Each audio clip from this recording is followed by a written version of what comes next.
Has have goal ఏంటి అనుకున్నారు కదా అందరూ. నిజమేనండి, చాలా మందికి మనలాంటి వాళ్ళందరికీ ఎంతో కొంత కన్ఫ్యూజ్ ఉంటుంది. ఈరోజు దాని గురించి తెలిసేద్దామండి. చూడండి, has have. First has have అంటే ఏంటమ్మా ఇవి చూడండి అమ్మా. ఫస్ట్ ఈ హ్యాజ్ హ్యావ్ అనేమంటమ్మా హెల్పింగ్ వెర్బ్స్. ఏంట్రా హెల్పింగ్ వెర్బ్స్. దీని మీనింగ్ ఏంటమ్మా? మీనింగ్ ఏమై ఉంటుంది? హ్యాజ్కి హ్యావ్కి మీనింగ్ ఏముంటుందంటే తెలుగులో చూడండి, కలిగి ఉన్నది. కలిగి ఉన్నది మీనింగ్ ఏంటమ్మా? కలిగి ఉన్నది అంటే ఎగ్జాంపుల్ చూద్దాం. ఎగ్జాంపుల్ చూడండి, ఐ హ్యావ్ ఏ కార్. దీని అర్థం ఏంటో తెలుసా? నేను కారును కలిగి ఉన్నాను. కలిగి ఉన్నాను. ఇంకోటి అర్థం, she has ఏ కార్. ఇక్కడ డిఫరెన్స్ చూసారమ్మా? ఇక్కడ హ్యావ్ అన్నాను, ఎందుకు? అయ్యి ప్లూరల్ కాబట్టి. ఇక్కడ హ్యాజ్ అన్నాను, ఎందుకు? సి సింగులర్ కాబట్టి. ప్లూరల్ అయితే హ్యావ్ రాస్తాము, సింగులర్ అయితే సి సి కాబట్టి హ్యాజ్ రాస్తాం. ఇక్కడ లిస్ట్ రాసుకుంటే మీకు అర్థం అవుతుంది. చూడండి, అయ్యి, ఉయ్యి, యు, దే. ఈ ఫోరింటికి ఏంటి రాయాలి మనం? హ్యావ్ రాయాలి. He, she, it. ఈ త్రీ ఇంటికి ఏంటి రాయాలి మనం? హ్యాజ్ రాయాలి. అదే పని చేసాం. ఐ తీసుకున్నాను కాబట్టి హ్యావ్ రాశాను. సి తీసుకున్నాను కాబట్టి హ్యావ్ రాశాను. దీనికి మీనింగ్ ఏంటి? ఆమె కారును కలిగి ఉన్నది. కారును కలిగి ఉన్నది. చూసారా? నేను కారును కలిగి ఉన్నాను అంటే మన దగ్గర ఏదైనా ఒక వస్తువు ఉందనుకోండి, మన దగ్గర ఉన్న వస్తువులను మాత్రమే, మన దగ్గర వస్తువులు ఉన్నాయనుకోండమ్మా. ఫర్ ఎగ్జాంపుల్, నా దగ్గర పెన్ ఉంది, I have a pen. I have a board. మీ దగ్గర కారు ఉందనుకోండి, ఉయ్యి అంటాము, అయ్యి అంటాము. ఏదైనా సరే మన దగ్గర ఉన్న వస్తువు, ప్రతి వస్తువు అయినా సరే, ఎవరి దగ్గర ఒక వస్తువు ఉందని చెప్పాము. ఫర్ ఎగ్జాంపుల్, విరాట్ కోహ్లీ ఉన్నాడు, విరాట్ కోహ్లీ దగ్గర బ్యాట్ ఉంది, ఈ హ్యాజ్ బ్యాట్ అంటాం. మన దగ్గర ఉన్న వస్తువులకే హ్యాజ్ హ్యావ్ని యూజ్ చేస్తాము. వాటిల్లే మనము ఏ రాయాలి?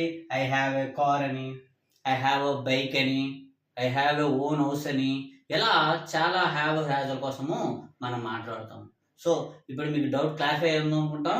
కొన్ని ఎగ్జాంపుల్స్ చూద్దాం మనం. కొన్ని ఎగ్జాంపుల్ అయినాక మనం మీకు ఇంకా క్లారిటీ వస్తుంది. చూడండి,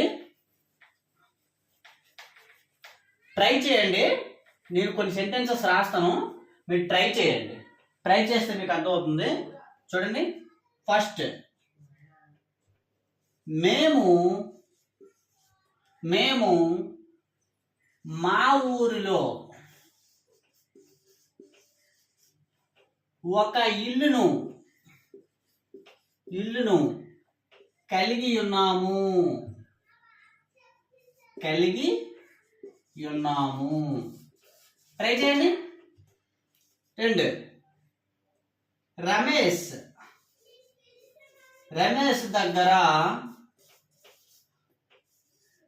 ఒక ఫోన్ ఉంది. ట్రై చేయండి. ఈ రెండును రాశారు కదా? చూద్దాం, దీనికి ఆన్సర్ చూద్దాం. మేము అంటే ఉయ్యి కాబట్టి ఏంటి వస్తుంది? ఉయ్యికి ఇకండి హ్యావ్ వస్తుంది. We have. చూడమ్మా, ఒక ఇల్లు అను కదమ్మా, ఏ హౌస్. మాకు ఇల్లు ఉంది. ఎక్కడుంది? మా ఊర్లో. In my village. సేమ్. చూసారైతే చూడండి, రమేష్ సింగులరే కదమ్మా. రమేష్ సింగులర్ కాబట్టి హీలోకి వస్తాడు. రమేష్ హ్యాస్ ఏంటుంది? రమేష్ దగ్గర phone, A mobile. Ramesh has a mobile. చూసారా? హ్యాజ్ యూజ్ చేస్తున్నాం మనము. ఓకేనా? ప్లూరల్ అయితే సబ్జెక్టులు హ్యావ్ రాయండి, సింగులర్ అయితే హ్యాజ్ రాయండి. ఇందులో చాలా ఇంపార్టెంట్. ఎలా సార్ ఈ స్ట్రక్చర్ మనం రాస్తామంటే, ఇక్కడ రాస్తున్నాం చూడండి అమ్మా. స్ట్రక్చరు సబ్జెక్ట్ రాయాలి, సబ్జెక్ట్ రాసి హ్యాజ్ లేదా హ్యావ్ రాయాలి. తెలుసు కదా, సబ్జెక్ట్ అనేది ప్లూరల్ అయితే హ్యావ్కి వెళ్తాము, సింగులర్ అయితే హ్యాజ్ వెళ్తాం. హ్యాజ్ లేదా హ్యావ్ రాయాలి, ప్లస్ నౌన్ ఉండాలమ్మా.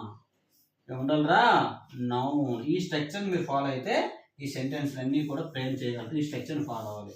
You should follow the structure. When you follow the structure, definitely you need to learn what is the structure. Follow the structure. ఎప్పుడైతే మీరు ఫాలో అయిపోయినారో you can frame any sentence. For example subject రాశాను, subject మన hero NTR అంటున్నాం. NTR singular కాబట్టి has. NTR has a golden watch. Noun ఇది, golden watch. NTR has golden watch. Allu Arjun has a blue car అంటాం. లేదు, ఇద్దరు పేర్లు తీసుకుందాము. మేము అంటాము we have. ఇప్పుడు ఏమొస్తుంది, హ్యావ్ వస్తుంది. we have నౌన్ ఏంటి రాయాలి, we have. ఇక్కడ నౌన్ రాయాలంటే we have. మా ఇద్దరికి కలిసి ఉన్నది ఏంటి, ప్రాపర్టీ. we have property. లేదంటే ప్రాపర్టీ లేదు, బిజినెస్ ఉందనుకో we have బిజినెస్ లేదు, స్కూల్ ఉంది, ఇద్దరు కలిపి we have a school, we have college. అలా ఏదైనా సరే హ్యావ్ యాజ్ని ఈ విధంగా యూజ్ చేయాలమ్మా. This is all about have has. I hope you understand. Thank you.